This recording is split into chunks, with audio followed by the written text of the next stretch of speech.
I just feel like I've been around the block, ripping up fantasy stock, working around the clock. Look at the view from the top. Researching rookies a lot? No, I just be listening to pods. Yeah, one in particular, I'm just a messenger. Let me just pass on the rock. Browning, brunning, pruning, pronouncing ain't what he's doing. What he's doing is not losing, but infusing you with new things. And there's Dennis the Bennett, yeah. The man is a menace, yeah. Building a dynasty, some of the finest things. Promise you, you won't regret it. Sly as a fox, cultured in pop. Give him his props. Here is a thought, here is a box. And you cannot compare them at all, so don't even try. Careful with the news, but when you use a take, I take up Tony Fire. I mean Dyer, because anyone else is a huge mistake. Whoa, fantasy round table, fantasy round table. Yeah. Fantasy round table, come take a look at the crown, baby. Hey, fantasy round table, fantasy round table. Woo. Fantasy round table, come take a look at the crown, baby. Go.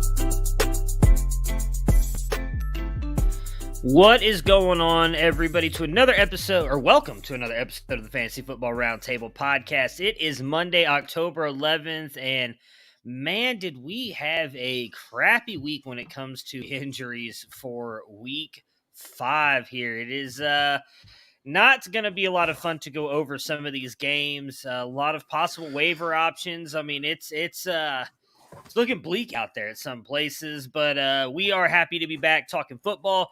We will go over the entire slate of NFL games that have been played. We will not be having an episode on Tuesday, so Matt and myself will give you our waiver wire guys on today's episode, and we will be back again on Wednesday. Matt, how was your weekend, and how you doing today? Well, it's week 2 of the remodel. It's getting sparse back here.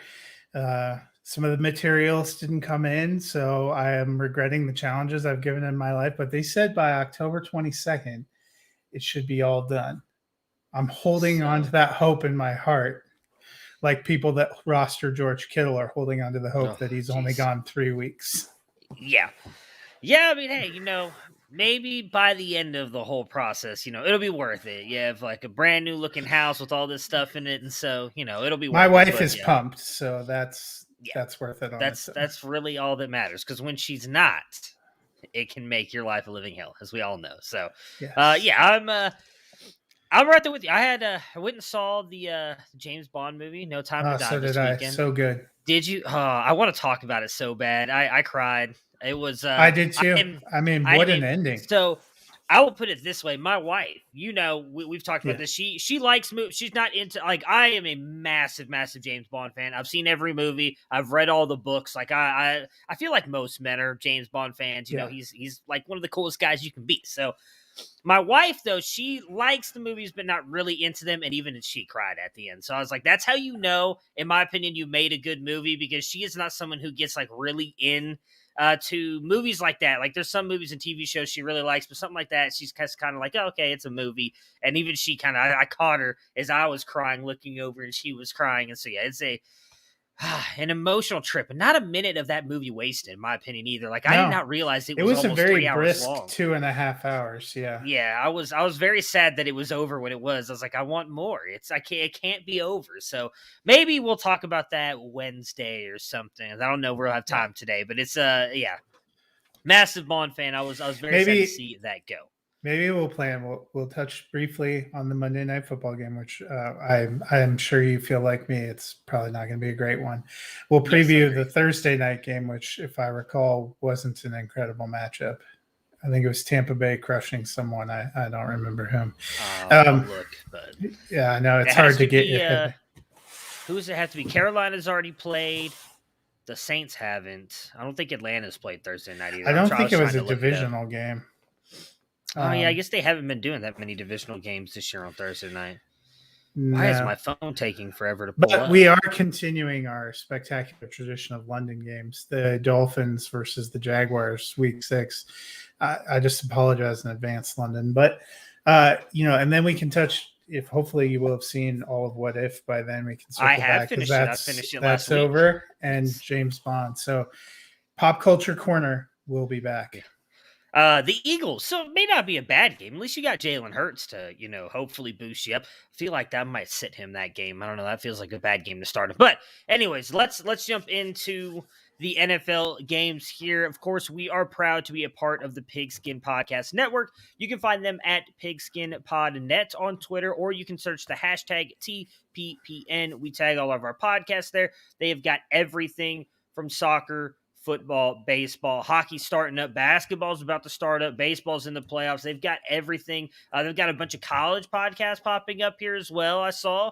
I'm going to be joining a couple Big Ten ones to talk Ohio State here in the next couple weeks. So it's just an ever-growing network. Again, if you're looking for anything, they've got it, especially sports-wise. So definitely check them out. Matt, though, me and you sometimes struggle with our rankings. It's a lot of work, but there is somewhere you can go to get Hall of Famers help. Where should they go to do that? That's right. If you want to get the tools that help Bob Harris reach the Fantasy Football Hall of Fame, go to footballdiehards.com and get the Flash Update Pro. It is a full suite of tools to make you a better fantasy manager, rankings, configurable cheat sheets, mock drafts, consistency tools, target distribution, snap counts, and more. What are you waiting for? Head over there today and use code ROUNDTABLE for an additional 15% off the already low price of $24. All right, so let's jump into it, and we kick off with the first London game. It was really cool, actually, to see this. They did not play any games internationally last year, so to see it go back, there was a lot of fans there. I will be honest, I did not catch the beginning of the game. Friday night was a late night for me because I knew I was going to see No Time to Die. I had a lot of work to get done for our Saturday shows and a lot of chores to get done, so the wife would be happy. So I jumped in like right before halftime, but I did catch the end of the game. The Falcons end up winning 27-20. It was another solid game and a touchdown for Michael Carter of the Jets. Are we starting to believe in him being the starting running back? Yeah, I mean, he's not lighting the world on fire, but no one from the Jets really is lighting the world on fire. But we saw another pretty solid game. He had 38 yards rushing, gets that touchdown. Ty Johnson also got a touchdown. A little bit of a bummer. It's still going to be somewhat of a committee. Tevin Coleman actually surprisingly getting involved again this week too, which is a little bit of a bummer. But Michael Carter, we knew he had that three-phase potential catches, 3 passes for 20 yards. I like what I've seen. He seems to be the lead in that committee. Hopefully, as their line gets a little bit better and their offense progresses a little more, we'll see just another step up. Yeah, I mean, I'll be honest. When he was out there, he looked like the better running back to me out of everybody else. I don't know why they're not giving him the carries. I did have some reservations that he could get or handle the entire workload, but I don't see why he can't be the 1A to somebody's 1B. I don't understand. I understood why they were throwing Tevin Coleman out there in the first couple games. He understood the offensive scheme coming from Kyle Shanahan's offense. He was in San Francisco with Matt LaFleur. Does it matter, Mike? I always get it mixed up. It's Mike. With Mike LaFleur, who came with Salah, obviously, over to the Jets. So he knew the system. It made sense for him to come in and be the starting running back while Carter got up to speed on it. But he's looked really good. I don't know why they don't just go to him. Sorry, that's my son. He's sitting next to me for anybody who just saw like the ball of hair come flying into the screen there.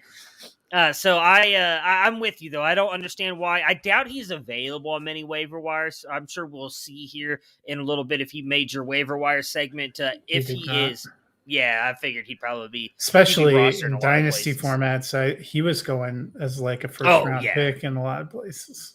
Yeah, I know in Dynasty he's not. I was curious in redraft if anybody drafted him or if everybody kind of let him go since nobody knew what was going to be going on with the Jets. But if he is, he's worth a pickup. Yeah, I didn't see his percentage being below, or he didn't show up on the sheet of people you should consider below 50%. Ty Johnson still is. And he's getting, he got 3 catches as well, got 4 carries and ends up getting a touchdown. I just don't think there's a consistent enough level of work. Yeah. For the Falcons side here is a huge day for Kyle Pitts. He finally gets in the end zone. He gets all of his career highs and catches, yards, and touchdowns. Do we think that holds up? We do have to, Calvin Ridley is out. I always forget who the other guy was. Russell Gage was out. So do you think that played a factor in it? Do we see this continuing with Kyle Pitts? He's been a pretty active part even when Ridley's been there. So I think he still is going to. Cordero Patterson's a really active part of their passing game too. The one whose volume probably it was most a product of this game is Hayden Hurst, who we haven't really seen super involved. Got more involved this week, also caught a touchdown. But for Kyle Pitts, it's been he was getting targets, he just wasn't always getting the receptions and yardage here. 10 targets, not anything crazy. That's about in line with what he was getting. 9 for 119 and a touchdown. Very encouraging. He's an explosive player. I think he's only going to get better as he builds along. You and I both thought this was going to be a week where we finally saw kind of that emergence. I don't think he totally goes back. Maybe not always this high. They've had a little bit of trouble sustaining super high volume for a number of people in the passing game. I think it's still going to be a little bit of popcorn about who has the best day between Pitts, Patterson, and Ridley. I hope. I do think having Ridley and Gage out did help that some, especially with, I think he had 9 catches for 100-plus yards and the touchdown. I do hope he continues to get into the end zone, though. We saw that a little bit on that the matchup where he goes up against a linebacker. Like, he's going to win those matchups more often than not. Now, I do know that they've talked about before, some teams were playing him more like a Julio Jones and putting different cornerbacks on him, which obviously might limit him a little bit, but he's still a very good player. I'm hoping that it continues to at least be something like this. I don't know that he's going to put up 100 yards and a touchdown every single week, but maybe if he can continue to get the targets and somewhere around, 5 to 7 catches, he's going to continue to produce, at least at the tight end position. One of the more entertaining early window games, which I really did not expect, was the Packers beating the Bengals 25-22. I think we saw enough missed kicks to last a lifetime in this game as well. Seriously. A.J. Dillon gets more involved in catching a touchdown in this. What do you think about his role moving forward? Yeah, it was really interesting to see him more involved in the passing game. Jamal Williams, who he's ostensibly taking over for, was kind of really noted for being a two-phase back. And we had thought A.J. Dillon was primarily just going to be a ball carrier, but he gets 4 targets, catches them all for 49 yards and a touchdown. That maybe that pass rate's not super sustainable, but we're seeing him get slowly more involved. He got 4 targets and 8 carries. So it was a very competitive game, and he was in there, maybe working his way back up into flex consideration, because we thought going into the season he'd be RB3 value. We haven't seen it so far, but this would be encouraging if you're rostering him. Yeah, I mean, he was the guy that I was targeting later in the couple redrafts that I'm in, because I thought he could get that Jamal Williams role. And we just haven't seen. Aaron Jones has kind of bogarted all the touches so far, but maybe they're starting to move back to what they had with Williams. I could see them relying so heavily on Aaron Jones earlier because, especially with the way the season kicked off and them getting the doors blown out there by New Orleans, kind of wanted to reset. And now going forward, I hope that Dillon gets more involved. I want to see it for one more week at least before I'm willing to throw him in one of my lineups. But it was definitely encouraging to see him get more involved and especially get the touchdown. The Bengals hang on here, but fall short. Should have won it in overtime. But Pirine solid in a tandem with Mixon. Do you think he is a good stash with Mixon? I think he got hurt again toward the end of this game as well. Yeah, and the real bummer today is Pirine got put on the COVID list. Might be good news for your Chris Evans. But aside from that, I thought Pirine looked pretty good. He ran for over 5 yards a carry, 11 carries, 59 yards, caught 4 balls, was involved in the passing game. Looks like he might provide more of a, if Mixon was gone, he might provide more of a fantasy value than what we got from Gio Bernard in a similar situation last year. Yeah, so I think even more so now, and we guess can talk a little bit more about it when we get to the waivers, but if Pirine might be out for even longer, at least this week, Chris Evans may really be worth a pickup because we saw him really involved in that game. We don't know what is going on exactly with Mixon. They said Saturday that he was going to be good to go and play, but then he only ended up getting 11 touches. Now, he scored, so if you started him, he probably helped you in the end game. But P. Ryan was used a lot more than I think a lot of people thought once they said Mixon was good to go. I think that will continue this week with Mixon still dealing with a little bit of injuries. So Chris Evans may be the guy there. The Vikings, I mean, my goodness, this game. I don't know if you were paying that close attention to this one, but the Lions going up right there at the end, you think, No, they're oh, wow. brutal.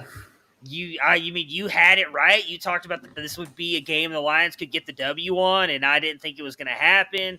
And it looked like it was going to happen, and then Kirk Cousins and Adam Thielen with, I think it was like 30 seconds left, drive down the field, get a last-second field goal to end up hanging on to win. Is a tough break for the Lions. Do you think they're better than their record? And I will also say, like, I know it's not – it doesn't matter. Maybe it doesn't matter in the box score, but I really like the way that Campbell showed the emotion that he showed in the press conference. Like, I think that to me showed like clearly how much that means to him and his team, and to be gutted like that. I really like that. It makes, in all honesty, it makes me root for him more seeing something like that. Yeah, I mean, you have a good coach, but all I can think is I'd rather have Dan Campbell than Vic Fangio at this point in time. I love the passion. We'll talk about coaching when we get to the Browns game. I'm not thrilled with Mr. Stefanski right now. This is the second game they've lost on it in the last second on a 50-plus yard field goal. That's pretty brutal. Last week, kind of a bad beat. They were right in it with that 49ers game. They were right in it for a half with the Packers. I think they're 2-0-5 teams. One of them deserves to be on 5. One of them, it's been some bad beats, and Detroit's the bad beats. Yeah, I mean, it goes almost to obviously a little bit of a different situation here, but I will compare it to Houston with Culley. This team is clearly playing for Campbell. They like him. They just have been unlucky, and sometimes we see that happens with these teams, and then the next year they flip it around, and they're the one who gets the lucky breaks, and it's a massive season for them. I think the biggest thing with Detroit is I think they're closer than maybe we all thought they were, and they're just missing a couple pieces. Like, I don't want to hate too much on Jared Goff because I don't even think he's been horrible, but I think like there's just a couple pieces away, like one really good wide receiver, probably another quarterback, and just a couple defensive pieces, and this could be a really, really good team. The receiver is a big question, and we liked Quintez Cephas, and of course yesterday he breaks his collarbone, so they don't really have that go-to guy, which I think that's where you can't get a complete read on how good Jared Goff can be, because when you don't have like that at least one reliable go-to receiver, and then they probably need a couple pieces still on defense.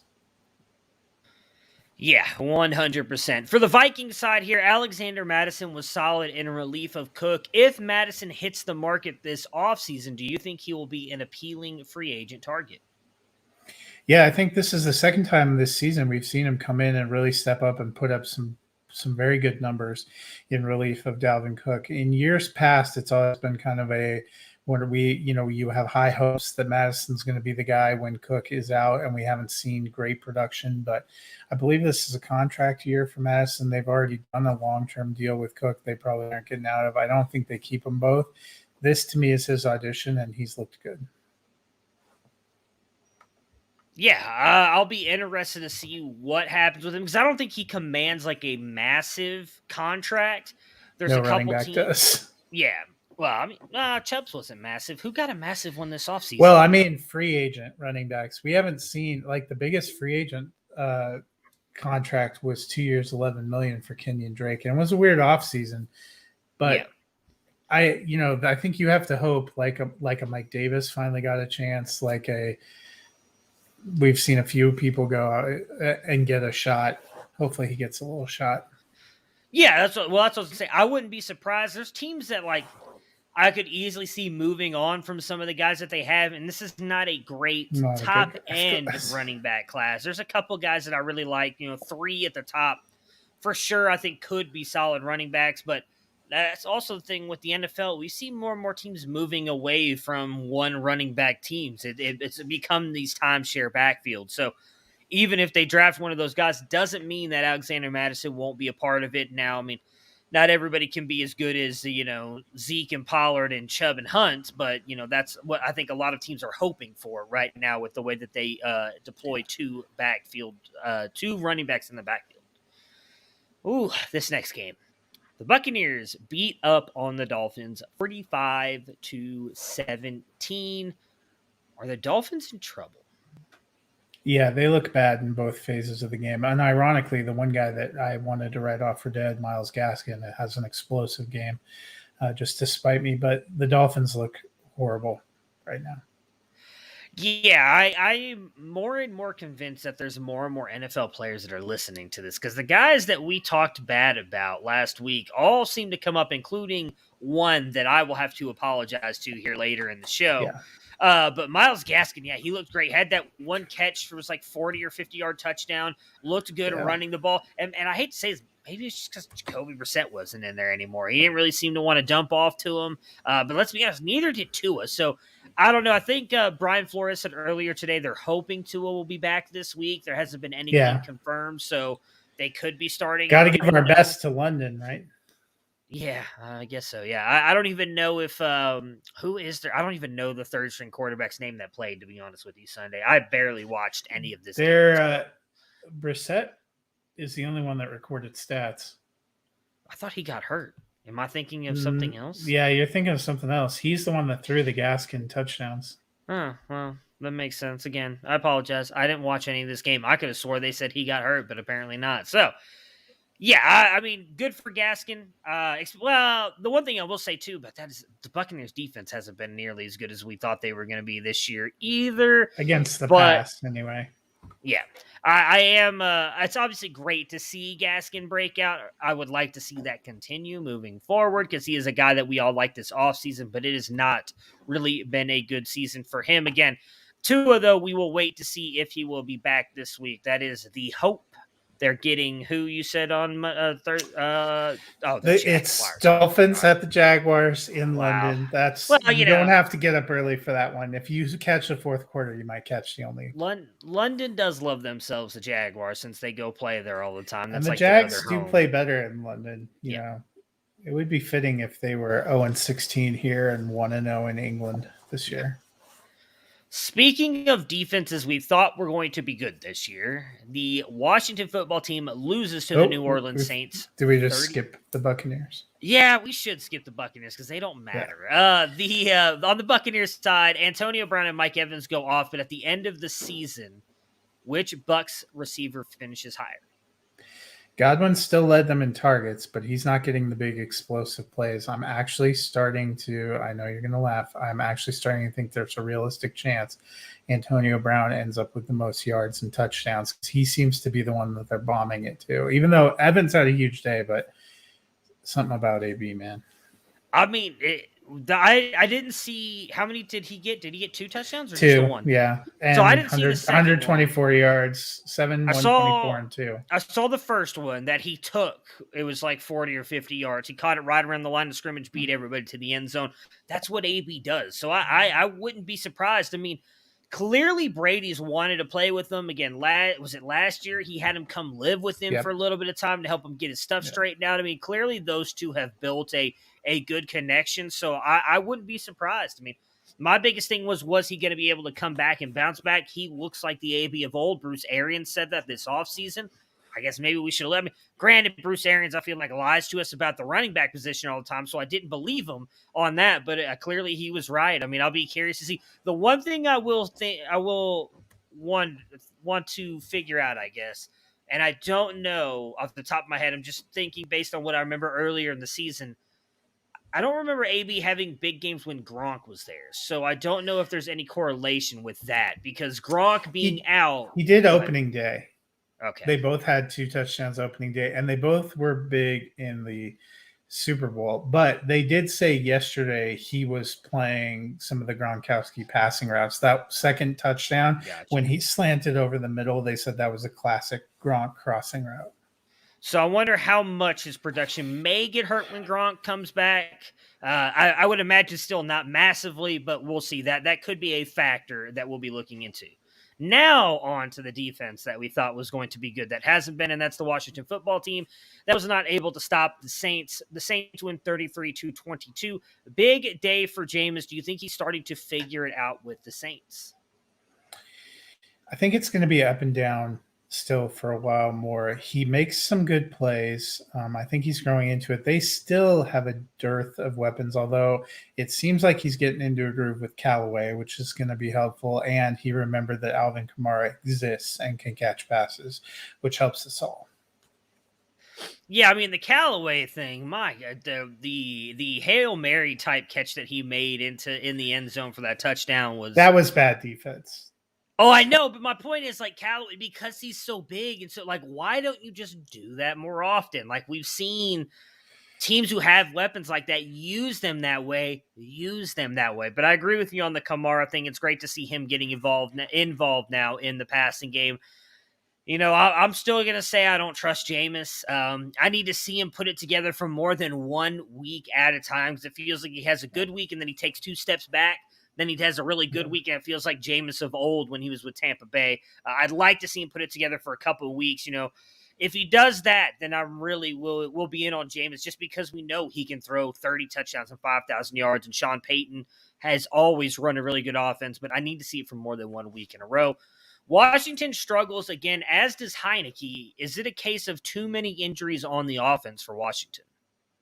Yeah, Logan Thomas on IR. Curtis Samuel came back only to hurt his groin again.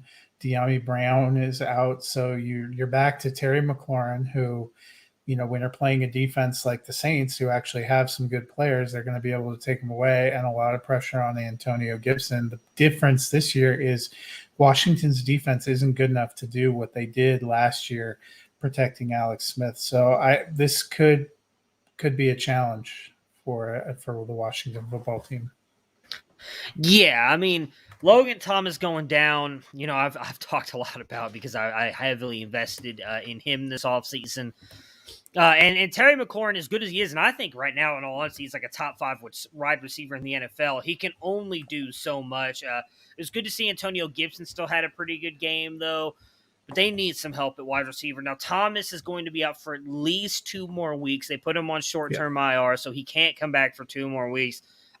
Last I saw, they had not put Curtis Samuel on IR, so I guess we'll see what happens with him. I mean, it's just, you know, you're also talking about Tyler Henry. I think I saw a report today that Ryan Fitzpatrick could be back by week 7. So I don't know what that may do for the offense. I mean, they said 6 to 8 weeks, but they also said it was that hip subluxation, which, yeah, I mean, I'm in pain just thinking about it. Yeah, well, I'm right there with you, but we're not Ryan Fitzpatrick. I mean, that dude's an animal. So that's just what they said. Whether or not that comes true, I'm curious to see how much that changes. It's interesting that he would be back that quickly, because apparently James White had the exact same injury, and he's on IR done for the season. I would say I thought they said he was done for the season. Yeah, for the season. The Eagles upset the Panthers here 21-8. The Eagles looked bad early, but Jalen Hurts brings them back. What does this win mean for Philly? I thought it was a big win for Philly, and big for Jalen Hurts to hang in there and be able to help get them back a victory. He did not look good for much of this game. Their offense did not look good for much of this game, but they got it done when they need to. Yeah, I mean, we've said it, or at least I know I've said it on this podcast, and I see everybody on Twitter saying it. He's the new Blake Bortles, and there's nothing wrong with that for fantasy, because that garbage time production matters, and he ends up, by hook or by crook, he ends up with 20-plus fantasy points, even though he did not play a very good game, and neither did the Eagles. But I'm here for it. You know, I expect him to do the same thing against Tampa Bay on Thursday night, even though it's going to be a tough matchup. He just seems to find a way to win. I do agree that it's good that he was able to bring them back. I still don't know that win changes much for his future in Philly. We'll see. He did miss Dallas Goedert, or sorry, not miss. He hit Dallas Goedert right in the hands. Goedert dropped a touchdown pass in this game. Devonta Smith had a couple really good catches. So there's pieces in the offense, and they're making plays. They just haven't been able to put things together, I think, and been cohesive every single week. And maybe some of that is the Panthers defense is probably decent. I mean, they looked good early, kind of struggled, then looked like they were playing pretty good. It was really the offense, I think, that cost them this game in this one. So, Darnold. good. Yeah, good old Darnold's back. So we, Hurts, we'll see. I'm not sold that he's still the future of Philly, but I'm not giving up on him. He's shown flashes, and I really like what I've seen out of him so far to start off this season. Darnold struggles again, though. I mean, he was off to an amazing 3 weeks. However, in week 3, he did have multiple fumbles. I remember talking about this, because I think it was the Thursday night game, where he fumbled it, and they were in their own territory, but they were able to fall onto the fumble, so it didn't hurt them. And then ever since that moment, he seemed to kind of like regress back to Adam Gase, Sam Darnold. That's what I'm going to call him. And he's having turnovers. He's still making really good plays, but he's having some turnovers. He's making some bad throws. Are you concerned? A little bit, but I will also say that coincided with them losing McCaffrey, which made their offense a lot less dimensional. And for as much as you and I are excited about Tommy Tremble, he's a young player learning a position. So you've went from a veteran in Dan Arnold. I wonder too, would they have made that trade if they knew they were going to be able to get Stephon Gilmore? Because now they traded experience on offense to get some pieces on defense. Their defense is going to be good. I want to see. They were a team I looked at today, in a segment I did, Panic or Patience. They're one I'm still doing a little patience. They have a more manageable schedule than some other teams. They're still 3-2, and I think when CMC comes back, that's going to change the dynamic of the offense and change the way people are playing Darnold. Yeah, I mean, CMC might be back this week, and I believe Matt Rule said they'll know more by Wednesday, so that could change things. And I will cut Darnold some slack on that part. I think it's fair to say he's not an upper-tier quarterback, but I don't think he's the worst quarterback in the league. So losing a player like Christian McCaffrey can completely alter your offense, so I can't see that being a reason why he struggles. It will be very interesting to see if he's able to kind of return back to what we saw those first 3 weeks with CMC coming back. If he's able, if he doesn't come back this week, I imagine he'll be back by week, 7? Because, if we thought he might play this past week. Now they're talking about he's likely going to play this week. So if something happens and he doesn't, I think week 7 should be good to go. The Titans and the Jaguars here. So the Titans beat the Jags 37-19. The Titans get the win, but is it time to worry about A.J. Brown? Yeah, we just aren't seeing the production and the insane efficiency this year. His first 2 years, it's not that he was getting so many more targets than other people. It's what he was managing to be able to do with them. And another game here, he gets 6 targets, was only able to catch 3 for 38. Julio wasn't even in this game. And the Jaguars don't have a good back-end defense. We thought he was in for a pretty big step-up game coming back, especially because of that. So I am a little bit concerned that it's going to be a struggle for him to get into wide receiver 1 territory. Yeah, I am with you on Brown. The Titans just don't look good at all. I talked a lot about this in the offseason. I did not think they were going to be. I think I was the lowest out of the 3 of us. I did not think they were going to win their division. And yet they might cruise to a division. I know. It's insane to think that. But I'm just not. So the only player on this offense I trust right now is Henry. And that's just because no matter they can throw all 11 defenders in the box, and Henry's still getting like 100+ yards and a touchdown. So I'm worried about it. Now, maybe once Julio comes back, that'll help a little bit, because that does give you 2 dynamic players on the outside. But even Ryan Tannehill has not looked right this season. I think that could be part of why Brown is struggling as well. Are the Jaguars better than they were in 2020? I don't think they are. I think they might be worse. James Robinson's still incredible, but this team looks bad. Yeah.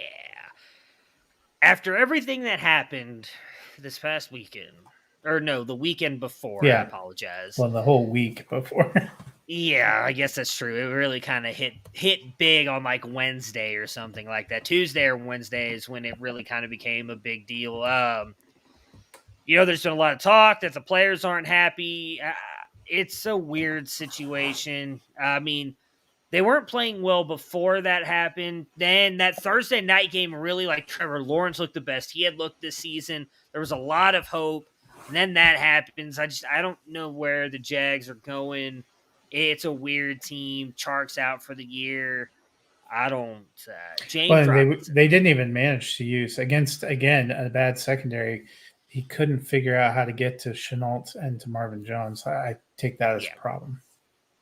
Yeah, I mean, James Robinson. Much like the Titans, I'm trusting Derrick Henry. It's really just James Robinson, and that's it. Because wow, this is not a good looking football team. The Patriots survived the Texans. Like, I was not expecting this at all. The Patriots win 25-22. I mean, I will tell you right now, we talked a lot about this, I believe, on Friday's episode. A lot of people dropped the Patriots defense because they were playing the Buccaneers the week before, and I snagged them in every league that I have team defense because I was like, not only are they a good defense, they get Davis Mills and the Texans next week. Whew, here comes 20 fantasy points. Davis Mills must have been listening. I did call him Giraffe next, so that probably pissed him off even more. Goes for 350 and multiple touchdowns with Brandon Cooks doing nothing as well in this game. How pissed? I know you picked the defense. Like, how pissed are you? I mean, you don't let Tom Brady throw a effing touchdown, and you let Davis Mills put up a quarterback rating of 141.3 and a QBR of 81.3. Unbelievable. The Patriots just, for some reason, have struggled historically with the Texans.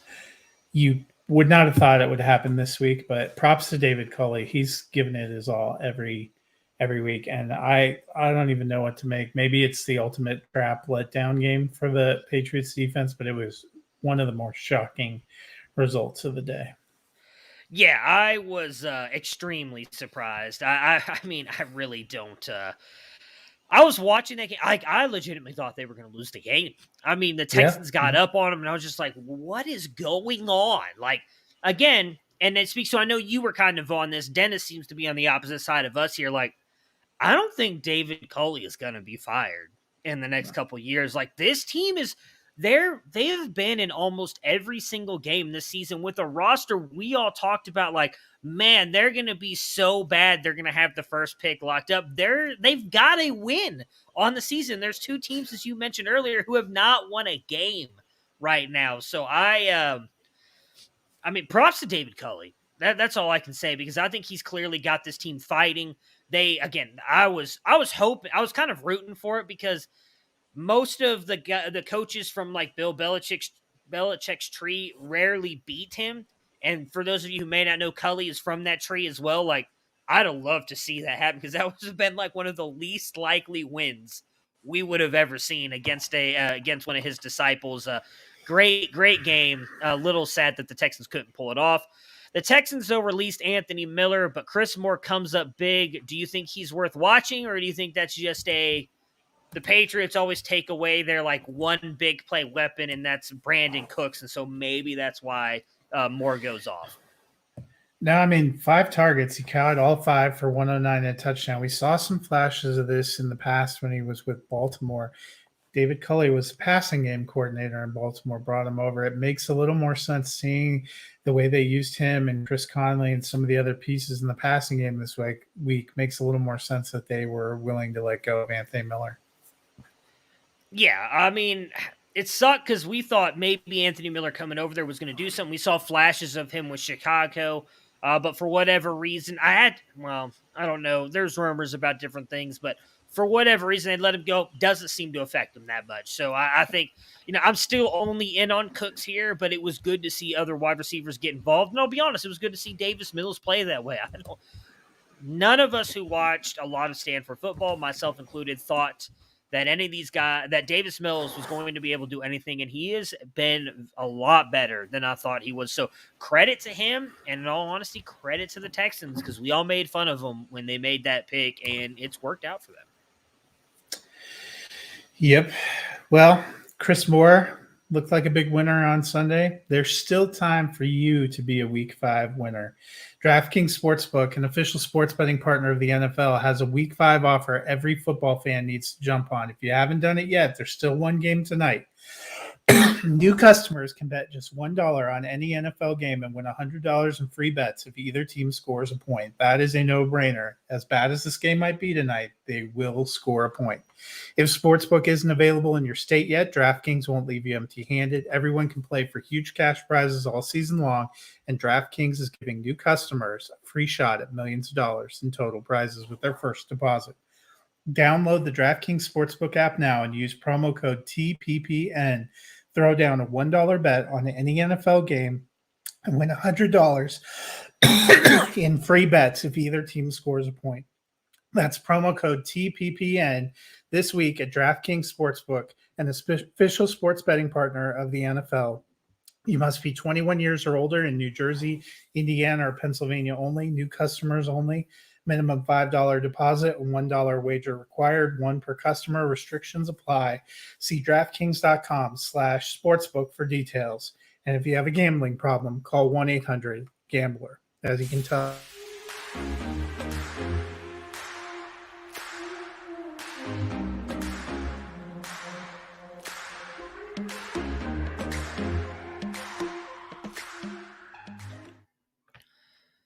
All right. The Chicago Bears beat the Raiders 22-9 in this one. Big road win for the Bears. What did you think about the running back splits here with David Montgomery out? Both Damian Williams and my guy Khalil Herbert handled the ball 18 times, but Herbert out-snapped Damian Williams. I believe it was 34-28. I'll see if I can pull up Nick Whalen's tweet. Yeah. Because he sent it out there, but I mean, outside of the touchdown, good. Yeah, go ahead. I thought they both looked good. Williams obviously was a little banged up after last week, so I don't know if that played a factor. But their running game remains robust. I think they're doing everything they can to help Justin Fields, and it's got to be exciting seeing him be 2-1 so far as a starter. I mean, I said whatever team he went to, he's going to take him to the playoffs this year. Just saying. Mm-hmm. So he had 34 touches to Damian Williams' 31, which I find interesting because everybody was all over Damian Williams. I will say I don't know if this is because of he did come in with a thigh bruise, they said, coming into the game. So I don't know if that's why Herbert got on the field so much, but I mean, I'm going to be honest, outside the touchdown, I thought Herbert looked a bit, he had the better yards per carry. He looked more explosive at times. Now, he did not have the, I will give Williams' touchdown was just the way he juked the defender and just kind of rolled into the end zone there was awesome. But I liked what I saw out of Khalil Herbert. I hope he continues to get a little bit more run, at least while Montgomery's out, because I think he is a really good running back. When Monty was in, they were still using Damian Williams a fair amount too. So it might be a case of you need to recognize this is another offense where they're going to use multiple backs as long as they have a good play caller. Yeah, I think that for sure, but I don't know. Like, I want to see Herbert getting run now because I think once Montgomery comes back, it goes back to being Montgomery and Williams. But, just for a little bit of, I'll be honest, personal validation, I liked Herbert a lot coming out of college, and I wanted to see him succeed. I thought he played really good last week. I have him rostered on most of the dynasty leagues that I'm in, so it was just nice to see him do good in that game because, like I said, I really liked him. Talked a lot about him last week being worth a pickup. I think he got 8 points, so that was without a touchdown. He had a pretty good game.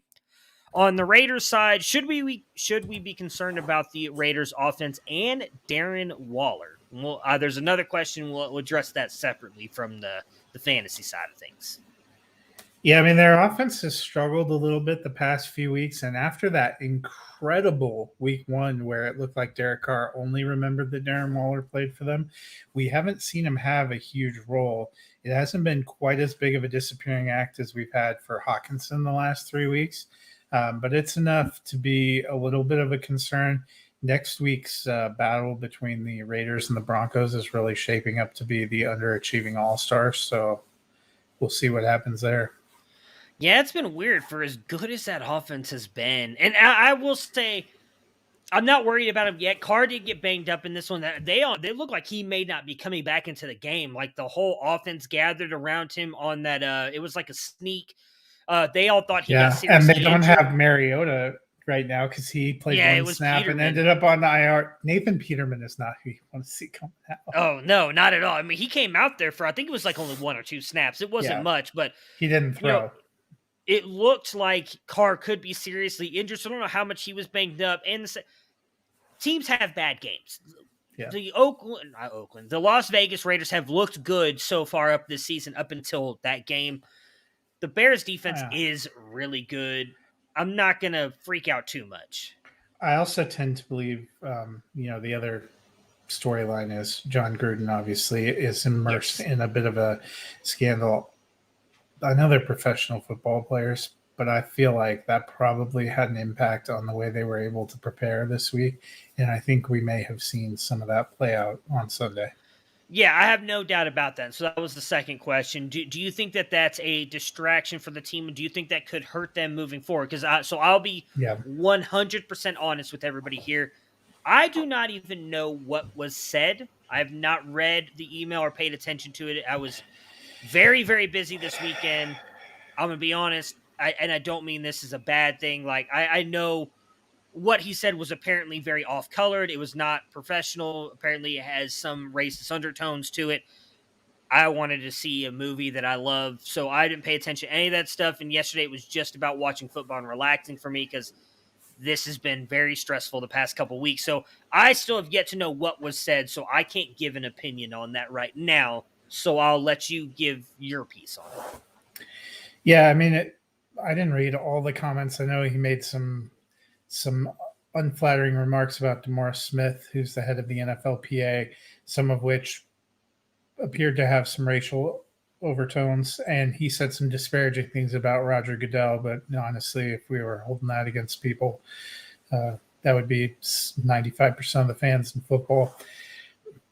The league is looking at it. It was in 2011, so it's been a decade.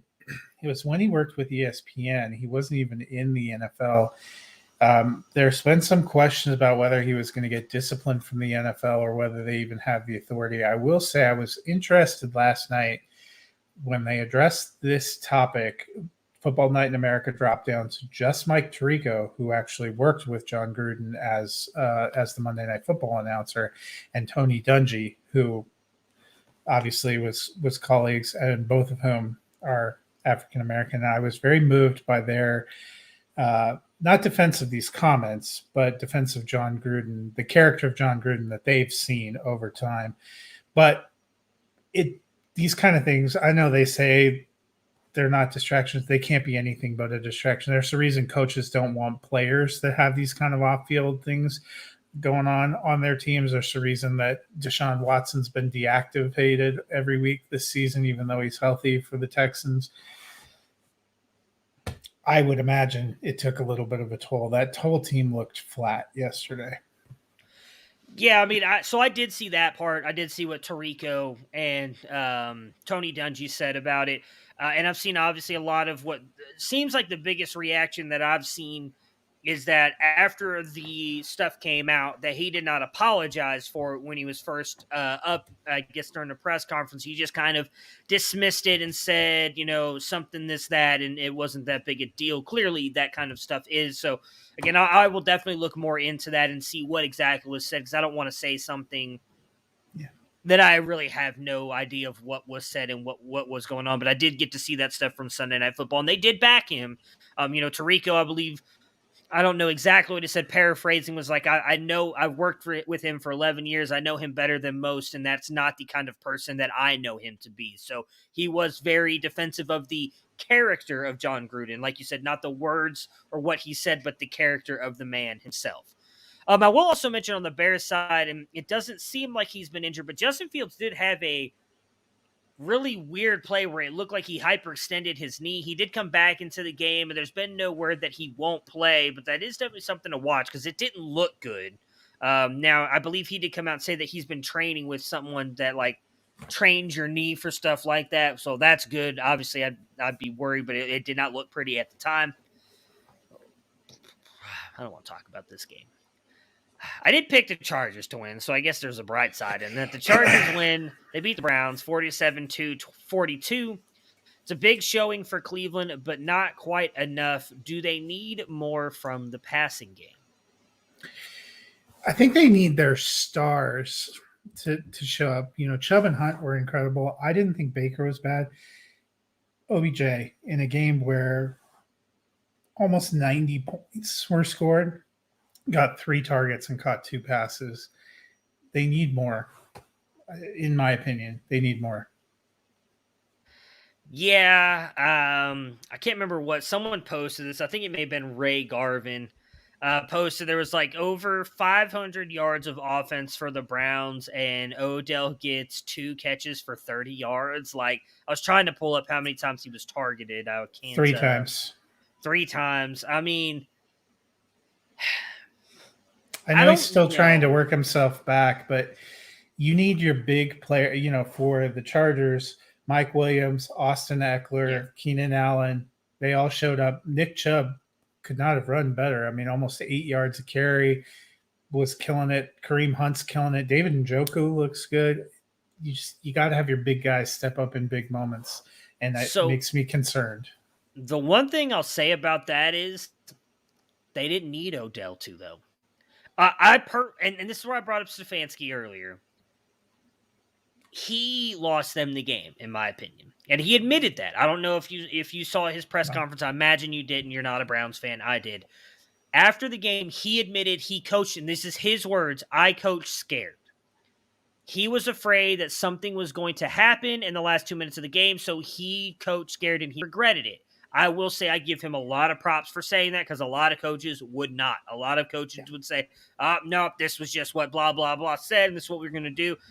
To run a running back draw right up the middle at 3rd and 9, right before the 2-minute quarter, like, I get you're trying to run some clock out, but your defense had not stopped Justin Herbert in the second half at all. Like, you especially that fourth quarter. You cannot put that on your defense when your defense is winded. There's breaks and coverage all over the place. Like, there was just so much stuff going to that defense. You've got to try and get that first down. I mean, they've been going for it on 4th down all year long and not necessarily being successful. Why don't you just try and get 6, 7, 8 yards? And if you really want to, go for it on 4th down and then do exactly what they did on that final drive for the Chargers and force Austin Eckler into the end zone so that they can get the ball back. And then the final drive, I'm not putting that on Baker. I'm sorry. I know that they had like a minute 10 or 20 to get down the field and score. The Chargers defense was just dropping everybody in coverage because that's all you had to do. They didn't have timeouts, so they had to force the ball down the field. Granted, they did not do a great job. Their first couple plays, they got like 3 passes for 12 yards and ate up 40 seconds of clock, which is not ideal either. But I think the way that he coached before the 2-minute warning was bad. I am glad that he admitted that because he's also done that before. He did that in the Chiefs game this year, and he did that in the Chiefs game last year, which I think had cost them 2 wins right there. I think they could have beat the Chiefs in the playoffs. Definitely think they could have beat the Chiefs back in week 1. I would like to see that changed. But the thing with Odell is I still believe he's a good player. I just don't understand, and it's crazy to say this, but maybe he just would be better somewhere else. I think he can unlock this offense. We saw last year, in my opinion, he's the reason they win the Dallas game with the play that he had. And I think he's a main reason why they were not explosive in the Chiefs game in the playoffs. They just couldn't do anything deep, and I think he could be that. And maybe you're right. I didn't even think about the fact that he is still working back from that injury, but 3 targets to your number 1 because Landry's not there, and I like Donovan Peoples-Jones. Him and Rashard Higgins have an amazing connection. Odell is still, even if you say he's 70% of the player that he used to be, is better than anybody wide receiver-wise on that roster. How you only get him 3 targets is beyond me. I don't know what's going on there. They do definitely need to get him more involved. I kept hoping, and I know we talked a little bit about it earlier this season, that maybe he could bounce back and be the player we once thought he was. That ship may have sailed. I hate to say that, but it's a little bit disheartening because I do love the player. Loved him when he was a Giant, and I was ecstatic when the Browns made the trade, and it's just not working out. this is the guy I really need to apologize to. I mean, I love Justin Herbert. I talked about him being the QB1 of that class last year. Friend of the show, Ricky Valero, I believe, was on that train as well. Like, there were not many people hyping up Justin Herbert more than I was last year. Got him winning the MVP this year, taking the Chargers to the playoffs, and yet I said I did not think he was going to have a good game this week. Now, I know he's not the kind of guy that would flip anybody off, but he, like, mentally flipped me off with that game yesterday. He knew I was going to be watching. Pretty sure he listened to the show because holy crap. 40-something fantasy points? Yeah. I mean, he had after I sat him for Russell Wilson. I almost sat him for Jalen Hurts, and I'm glad I didn't because, oh, my goodness. I mean, look, and I don't think that that's bad process. I'm pretty sure. I mean, I know all of us. Well, you may not. I don't remember where you had Russell Wilson. I had Wilson ranked higher than Herbert this week.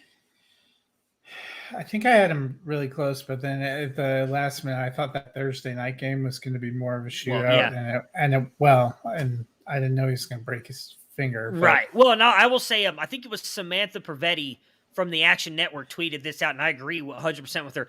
The Chargers-Browns game was what we hoped Seattle-Los Angeles Rams game was going to be Thursday night, and then it turned out to be this game. So, yeah, I don't think that was bad. Now, if you started like a Daniel Jones or like a Sam Darnold over Herbert, then I would say that's bad process. I think it was good process, bad results, right? Like, we thought, or at least I thought Herbert might struggle a little bit because this defense has been really good. They've limited, even when playing Patrick Mahomes, 54% completion percentage. They haven't allowed much through the air. As bad as it looked against the Chiefs in week 1, they've really done a good job of that moving forward.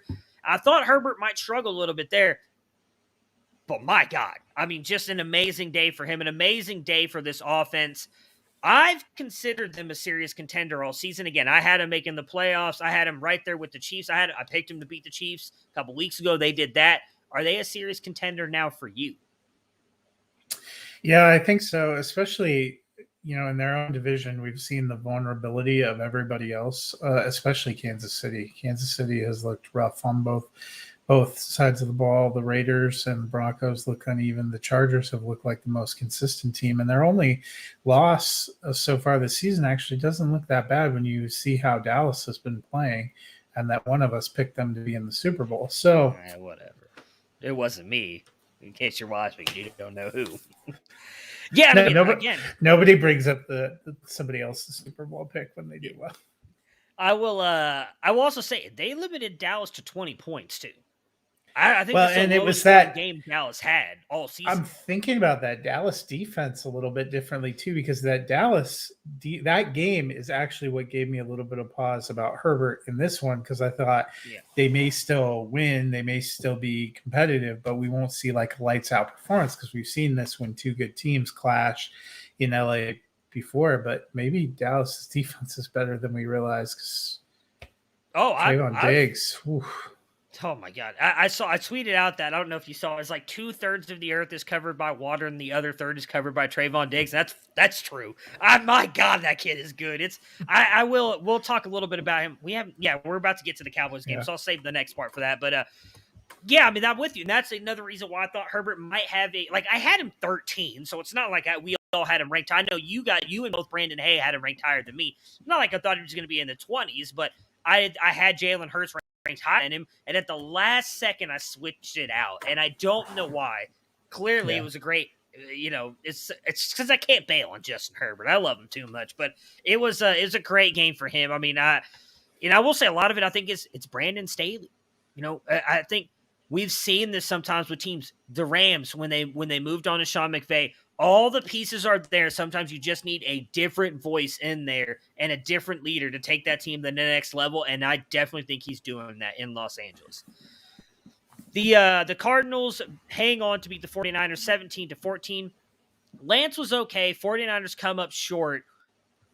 Looks like Jimmy G is going to be starting in week 6. Trey Lance has a knee injury and may not play. Yeah, the 49ers are on bye. So I'm sorry. Then that's right. Week 7. Bye weeks start this week. Our nemesis. 4 teams on a bye. So the 49ers are off. It'll be interesting to see. I feel like it's a very similar situation almost to what we saw with Fields, where first start wasn't great. Did they do enough? I still think what's a little bit different is we know Trey Lance is going to be involved in some packages no matter who the starter is. 49ers are in a precarious position because that's a tough division. They're 2-3. They get a break with Seattle kind of losing Russell Wilson, but they have a lot to do to catch the Rams and the Cardinals. And I don't know if what we've seen from Lance, if it looks like he's, if you're trying, they're going to have to ask themselves, are we looking to the future or are we trying to get in the playoffs this year? Because if they're trying to get in the playoffs this year, I don't know if he's the answer for them. Yeah, that I don't think he comes back and starts. It was an okay game. The one thing I'm worried about with him, and I don't know if it's just they didn't trust him to pass the ball. They ran him a lot, and I mean a lot, and he was taking a beating. Not exactly what I was hoping for. I thought maybe he could get a little bit of rushing going, but I didn't expect him to run that much. Again, I just saw a tweet as we were recording saying that he's got a knee injury and he may be out for a couple weeks. So I would think that they probably think then Jimmy G is going to be good to go by the time they come back from the bye to come out and say that. So I wouldn't be surprised. I think regardless, if they're both healthy, I think Jimmy G starts because I may have been wrong on Lance. I thought he could be really big for the 49ers down the stretch, but he just may not be ready. He's definitely got the tools, though. I'm excited to see once he progresses a little bit more to see him out on the field. The Cardinals are the league's only undefeated team, but are they the best team? No, I don't think they are. And I want to see how it goes going through, but there have been aspects of some of the ways that they've managed to pull out victories. They didn't look incredible against Jacksonville, which is a team that's not been good. They didn't look great yesterday, hung on and win. It sort of gives me a little bit of pause thinking about what we saw from Pittsburgh last year, where they were 11-0. They were the league's last undefeated team, but there were a couple of times that maybe they shouldn't have won, and it masked some of the issues they may still have. Yeah, I don't know that I would say they're the best team, but I definitely think they are one of the best teams with the way they've been playing. That defense is still a little bit suspect to me, but I don't think you can doubt that offense. I know they only put up 17 points here. I still think the 49ers defense is much better than they look. Kyler Murray got banged up a little bit in this one. That is a big thing that worries me because we saw that last year when he hurt that shoulder. That really affected him and that Cardinals offense down the stretch. I hope that he is going to be okay because I do think he is the key cog that runs that offense. The Cowboys beat the Giants 44-20. Is it just too many injuries for the Giants? Galladay is going to miss this week. I saw Barkley out for likely 2. We don't know what's going to go on with Daniel Jones. He was clearly concussed. That was a scary play for him to see him stumbling like that. Kadarius Toney has a big day, but now he is injured as well. I mean, supposedly Sterling Shepard and Darius Slayton were supposed to be coming back this week. Yeah, and I liked what we saw from Kadarius Toney. I don't know if it was just because he was the last man standing, but 10 for 189, he looked like it wasn't too big of a moment for him. Mike Glennon, probably not the guy you're looking for to carry your team. Devonte Booker, a fine journeyman back, probably not the explosive back you're looking for in the backfield. It was a lot of injuries. The Giants are a team that maybe at times has looked better than a 1-4 record, but I think at the end of the day, we all thought that there was a good chance they were a 4 or 5 win team, and that feels like how they're tracking. Yeah, I mean, the one thing I'll say for them right now, and we'll talk about them a little bit more when we get to the waiver wires, but Evan Ingram might be in for a couple big games moving down the stretch right now because he's about all they have on offense. If he can catch the ball. Hey, he made a really nice catch in that game. I mean, I didn't watch a lot of it. Even a blind squirrel finds a nut once in a while. Yeah. But if he finds it in the end zone, that's all that matters for the tight end position. It's going to be Kyle Rudolph taking all the end zone. Dallas wins again. How good is this offense? I mean, they look pretty incredible. They have 2 really good. I mean, we talk about the Browns running back duo, and they've been incredible. I don't think Zeke and Pollard, the way they're playing, are very far off. I love what CeeDee Lamb is doing.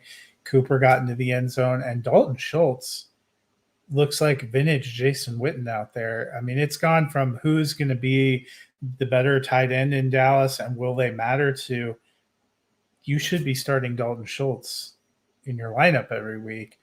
I think Dallas looks good, and big props to Dan Quinn for what he's done with that defense. They're very opportunistic. They've looked good. They hit hard. They play hard. Trayvon Diggs looks like he's at another level. Dallas is really emerging not just into a contender in the East, but into a contender, in my opinion. Yeah, I mean, so I'll mention on the defensive side really quick with the Diggs thing. It was very interesting seeing him talk. For those of you who know, if you followed him in college, he was a wide receiver like his brother. And Nick Saban moved him to cornerback, and he cried. He was not happy about it. He thought about quitting. And then his brother told him, well, go get it because you're good enough to make the transition. And now look at him. So that's just – and I like that he stood out. You know, he was very upset with Nick Saban when that happened. And now he thanks Nick Saban for doing that. He might have almost as many receptions as his brother this year. Oh, I know. I mean, my goodness. And we'll get to that game. But, you know, it's really cool to see stuff like that work out. And then, you know, as someone who's been an athlete and has been told – has moved positions before, again, never at obviously an NFL or even like the high end level, but moved and not happy about it because you're like, what, this coach is an idiot. Clearly I'm this. And then it ends up working out and you're like, oh, thank you, coach, because you clearly got the best out of me. It's cool to see and hear those stories. But yeah, I'm with you. The one thing I will say is, as good as this offense is, the only players I really trust are Zeke, Pollard, and now Schultz. Because I know Lamb and Cooper both got touchdowns in this one, both looked good, but that hasn't been necessarily the thing moving forward or previously coming into these games. I think like Cooper has been good when he's been out there, but Lamb's kind of been hit or miss. Well, I'm going to say they have sort of an embarrassment of riches, so you don't know if both of them are going to have a big return, but they're both getting targeted and they're both getting opportunities. I really don't think you can pull them out of your. Oh, no, you can't pull them. You have to start them, but Lamb, like Cooper, it's not as much of a lock as we thought it was going to be after week one. Exactly. Yeah. And I mean, I feel like I'm the biggest Cooper hater, at least of the three of us. And he's been good. I think really is the injuries early on that kind of slowed him down. He got the touchdown, though he did come up limping as well in this one after the touchdown. But Lamb has been a little bit hit or miss. I think he's the best receiver, but I think he's been hurt because of how much Dalton Schultz has stepped up. That's where I think it's kind of hurt him a little bit. And Gallup's not far from coming back either. So I don't know. That could really throw the real unknown. A wrench into things. Yeah. Well, does Gallup even really have a role anymore because of what they're getting out of the tight end? That's a very good question. It's definitely something we'll be watching moving forward. The Steelers beat the Broncos 27-19. Is it time for the Broncos to give Javonte Williams more touches? Yeah, I mean, this is the second week in a row that he's had by far the best offensive play, just blasting through the line and dragging people. And I'm not pleased with their coaches, but their offensive coordinator, I mean, only 8 carries for Javonte. He did a nice job in the passing game as well. He's much more explosive than Melvin Gordon. I think they need to start giving him a bigger workload. I mean, I'll say I agree. You know how high I was on Javonte coming out. Not that Melvin Gordon is washed. I just don't think where he's at his point in career, he's better than Javonte Williams. So I'm with you. He's a fine contributor, but it just, Javonte Williams 2 weeks in a row has blasted through a pretty good defense, dragging people down the field. And then they're like, well, no, we got to keep trading off series. No, you don't. Yeah. Big Ben looked better for the Steelers here. Is Najee the early favorite, though, for Rookie of the Year? And what does it mean for Pittsburgh losing Juju, unfortunately, for the season with the shoulder injury? Yeah, I think that's a tough beat. Not so much just for the passing game, but they talked about Juju Smith-Schuster is so aggressive and physical and does the dirty work that most receivers aren't willing to do, and his leadership. I think that's probably going to be missed even more than he wasn't having an incredible receiving season. I also feel bad for him because he took a discount to come back to Pittsburgh on a 1-year kind of deal to compete. And not only does this team look like they're not really a super contender, he gets hurt, missing the whole year, going to roll into free agency in a much different way. Just a bad beat all the way around. But Najee Harris does, right now, if we were voting for Rookie of the Year, I think it's him hands down. I don't think anyone's particularly close up on him right now. He looked great. He carried them against a tougher defense. I will also say, maybe Big Ben can play corners who are going to gamble for interceptions every week, because I was at work when that game came on and watching Kyle Fuller attempt to go for interceptions and miss on consecutive plays to start the game to make Big Ben look like 2003 Big Ben was a lot. I will say that I appreciate it as someone who rosters Deontay Johnson, because that touchdown really helped me. Outside of that, I'm with you, because I love when Pittsburgh loses, because they're the Pittsburgh Squealers. I don't really care for them. I will say, though, Juju is one of the few – I like Deontay, but Juju is one of the players that I openly root for, not just because of I like him as a person. I think he gets a little slammed too much for the TikTok stuff. He's just a great human being. If you pay attention, again, friend of ours, Austin Nace, a big Steelers fan, he talks about it. I follow a lot of people who are Steelers fans. They talk about it. They retweet stuff of just like how good of a person he is, how much he does in that community. He never asked to be celebrated. There was a story that just came out recently where I believe he was at a Giant Eagle and a woman was looking for her card, couldn't find it, had all these groceries. He just walked up, paid for it, then paid for his stuff and left. Nobody even realized who it was until last minute that it was Juju, and he wasn't doing that for publicity. He's just a genuinely good person. So I'm with you. It sucks to see him get injured like this, because he did take a discount. He wanted to come back to Pittsburgh, and now he gets hurt and he's out for the year. The one thing I will say is, regardless of that, I still think he'll be valued properly in free agency next year, because he is a good wide receiver. I hope that he is able to get the money he deserves. Doesn't sound like it's a big serious career thing, but unfortunately he will be out for the season. And who knows, maybe he'll come back to Pittsburgh. That kind of like a lot of people in the know around there thought that was the reason he came back, because their cap opens up a lot next season. So maybe he'll come back and that'll be good for him, but I do hope he gets the bag next season. As for Najee, I agree with you. The only player I think is close is going to end up, if Justin Fields can continue to get better and take the Bears to the playoffs. It's a quarterback. A lot of things are quarterback awards. I think if he takes the Bears to the playoffs, and if he continues to get better, he's gotten better every single week. If he continues to take those steps, I think he ends up getting Still has a ways to go, though. I mean, 51.4% completion. It's Najee's award right now, but don't sleep on Justin Fields. I'm going to be honest. I'm not sure Justin Fields would be my pick if we were just going quarterbacks. I still like what I've seen from Mac Jones. Yeah, last week, that game Sunday really kind of soured it on me. But I don't know. He brought him back. He won the game. He did, but he shouldn't have had to have brought them back. He wasn't the one that allowed.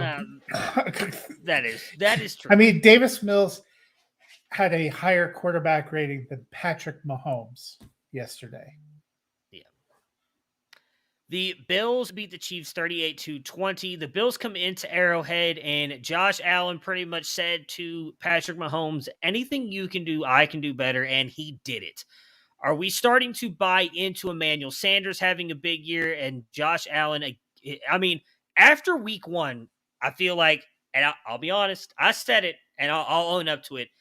I said I thought Josh Allen might regress a little bit this year, and I said, hey, week one, it really looks like that's going to happen. I was wrong, because holy crap, does he look like the guy from last year since week one ended. Yeah, my preseason Super Bowl pick was the Cowboys and the Bills, and I know you guys made fun of me, and maybe it was a dumb pick, but right now, after 5 weeks of the NFL season, I'm feeling pretty good about those teams at least being competitive and going into the playoffs. And Emmanuel Sanders, what a fascinating story. Tore his Achilles on the wrong side of 30 in 2018 while playing for a second-tier Denver team. And since then, managed to come back really strong right away the next season, gets traded to the 49ers, ends up in the Super Bowl, gets signed by the Saints, ends up just being the best receiver for the Saints for a team that wins the NFC South, moves on in free agency again, goes to a loaded Buffalo team. And we're thinking, that's probably the end of his fantasy relevance. And here he is, catching touchdowns, making big plays. He's wide receiver 28 on the season. I know that's not incredible, but he's an every week start again. Yeah, 100%. I didn't expect that out of him either. I really thought it was going to be more of the Diggs, Cole Beasley, and even with Dawson Knox coming on, I thought or Gabe Davis. It was Emmanuel Sanders, and he's a guy that you probably got extremely late in your drafts. I mean, it looks like he's locked into who was it? Why can't I think of John Brown? He's like locked into that John Brown role. We saw when John Brown was healthy last year, he was fantasy viable most of the time, and I think that's exactly what Sanders is doing for them. The Chiefs are 2-3 and struggling on defense with turnovers. What does this team need to do to turn it around? I don't know if they have the horses to turn it around this year, to be perfectly honest. They could easily be 1-4 or, even 0-5. They had to really work hard to come back against, or, to put the space in the Eagle game. They kind of lucked into coming back week one. Their defense doesn't look good. Their defense doesn't look like they could stop anyone. And right now, that offensive line that they spent a lot of money trying to rebuild also is not quite great. I think Joe Thuney got hurt again last night, which is only going to hurt them. Patrick Mahomes seems to be running for his life, and it doesn't matter how good your weapons are. If you don't have time, even the best quarterbacks are going to make mistakes, and we've seen that from him.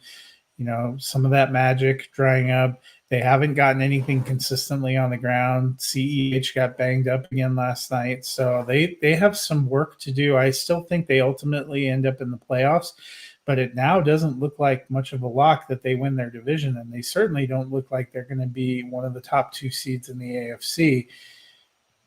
It's going to be a tough road to hoe, especially for a team that came in with some Super Bowl aspirations. Oh yeah. We talked about it a couple of weeks ago. I said it even after the Browns game. They look more beatable than they ever have, and I think, in all honesty, it's kind of a reaction to them going so all in on offense. I mean, Patrick Mahomes is not really a player that you can criticize, but I think I said this a couple of weeks ago, and I stand by it. He's making some plays that have worked for him in the past, but I don't think will always work for you in the NFL. The no-look pass, he had one last night where he was just running around and just chucked it deep, and it didn't work out. Like, you can only do that so much. I know Patrick Mahomes, he's magic, and he's the best quarterback out there, and he is. He's the best quarterback in the NFL right now with what he can do. But that's not always going to work for you, and you're not always going to be able to outscore everybody. We saw that last year with Tampa, and now we've seen that a couple times this year. I do think there's some serious holes on that defense, and that is going to hold this team back. All right, let's jump into waiver wire targets for Week 6 really quick before we get out of here. As always, we start with the QB position. This is based on rostered percentages courtesy of Fantasy Pros. Geno Smith is at 0.6%. We know Russell Wilson is likely going to be out for 6 to 8 weeks. I'm going to be honest, I'd be surprised if we see him again this season. And then you've got Taylor Heineke at 14.3%. And a reminder, bye week start this week. Jets, Falcons, Saints, and 49ers are all out. So there are some big fantasy pieces that are going to be in there. So, you may be thinking, do I really want to try to make a move for Geno Smith? You may actually need to make a move for Geno Smith. I didn't think he looked too bad, actually, coming in. And with the amount of injuries for Washington's weapons, actually, Geno Smith would be my preference of those two. Yeah, I'm with you. I mean, it's crazy to say, but I also think Heineke may only have for a couple more weeks. Because again, we talked about at the beginning of the show. Fitzpatrick may be back. Geno Smith is likely going to be the locked-in starter for the Seahawks for most of the season. At running back, you've got Darrell Williams of the Kansas City Chiefs at 11.8%, and then my guy Khalil Herbert at 11.8 as well. There has not been any news that I've seen yet on CEH. He came out at the end of that game with a knee injury. We don't know how serious. He got off his own power, so usually that's a good sign, but we don't know how serious it is. Yeah, and I'm going to say they both should be picked up, at least in the short term. We know Montgomery is going to be out for at least 3 more weeks, possibly longer, and it looks like Herbert's going to be in the mix.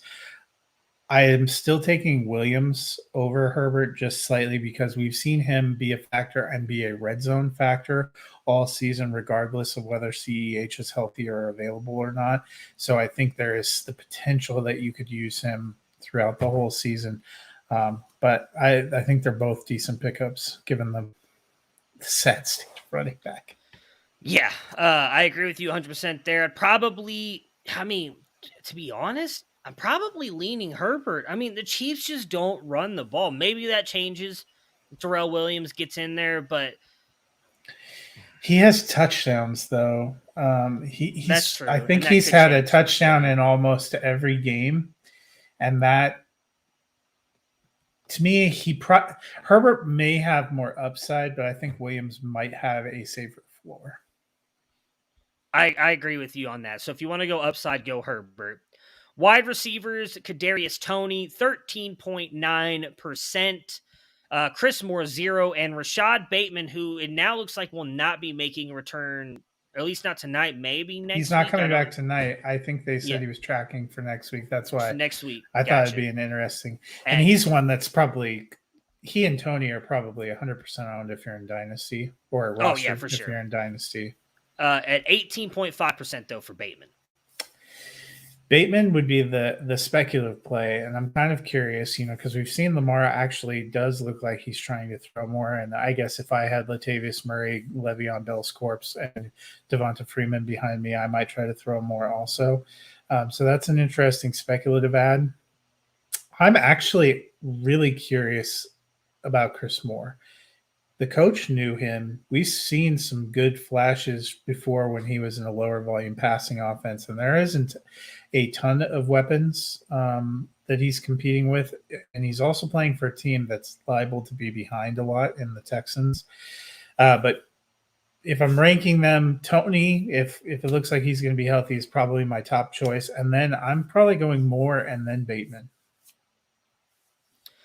I mean, I'm still really high on Bateman. I think he could change this. I think I'm still going to have Toney number 1, but I am worried about how long he may miss because of the injury. And I don't know how much of his production yesterday was the fact that everybody got injured and was out. We do know Shepard and Slayton, they are saying, are supposed to be back this week. So does Toney get out there? He did throw a punch and get kicked out. We know Joe Judge is kind of like the no-nonsense head coach. So does he punish Toney for doing that as well? I'm still probably putting Toney first, but I would like to know more about that injury. It's an ankle foot injury is what they're saying. Dealing with an ankle, and while he will not be done for the season, his status for Week 6 against the Los Angeles and the Rams. God, if he's the only receiver against the Rams, I would think he's going to get Jalen Ramsey. So, yeah, I mean, that's probably a risk. Yeah. And then Bateman would be 2 for me. I really think he's going to change this offense when he comes back. He looks really good in the preseason. Andrews has been okay, but not great this year. I think Bateman can really open up the middle of the field for Lamar Jackson, who seems to be more willing to pass this year than ever. So I'm all in on Bateman. He would be I take that back. He'd be my number 1 because I just think he's going to change things. He'll be in the better offense as well. Last but not least, tight ends. Hunter Henry at 40.8%, Evan Ingram at 30.5%, and Ross Dwelly at 2%. I feel like I've been burned too many times by Evan Ingram. Hunter Henry actually looks like he's developing chemistry with Mac Jones. We thought both those tight ends were going to pop. We hoped at least one would pop. It looks like it's going to be Hunter Henry. He's caught touchdowns in the last 2 games. He's been more heavily involved in the last 3 games as the passing offense has stepped up. He would probably be my number 1 option. I'm guessing in a lot of leagues he's rostered. So if you're looking at the other 2, I'm probably leaning Dwelly because we've seen him have some pretty good games in when Kittle has been out. Of course, San Francisco is on a bye, so if you need somebody this week, Evan Ingram, you're probably taking a chance on. It's not a great matchup, and I feel like I was not kidding. I feel like Kyle Rudolph is going to end up getting the red zone shots. I hope not, because I think Evan Ingram is going to be the guy that I'm kind of all in on. Most of the ones that I'm in, Hunter Henry is already rostered, so he's the guy. He got the touchdown this week, looked good. Evan Ingram's probably going to be one of the main cogs of that offense. The big thing, I was all in on Max Williams this week on a bunch of leagugues because I lost Logan Thomas to the IR. Then Max Williams gets hurt, so it's likely going to be Evan Ingram for me. So I'm hoping, against tight end is such a sad position. I know it really is. So even the invincible top of the position, like Waller and even Kelsey, just had an okay game. I mean, it's so bad. It is. That's I guess I don't even know. I hate tight ends.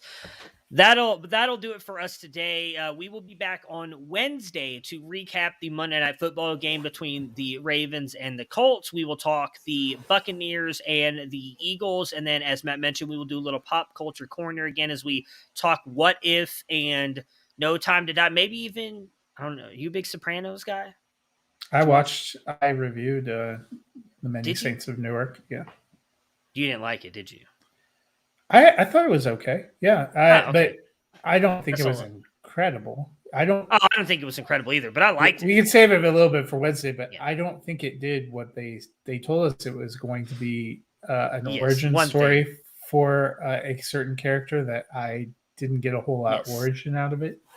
Yes. Okay. No, I do agree with you there. So yeah, maybe we'll talk a little bit of the Many Saints of Newark as well, because I did watch that the other day and I enjoyed it as a Sopranos fan. So, but that will do it for us today. We'll catch you guys again on Wednesday. Hopefully, whatever players you need to go off tonight, do what they need to get you guys a win and enjoy the game between the Ravens and the Colts.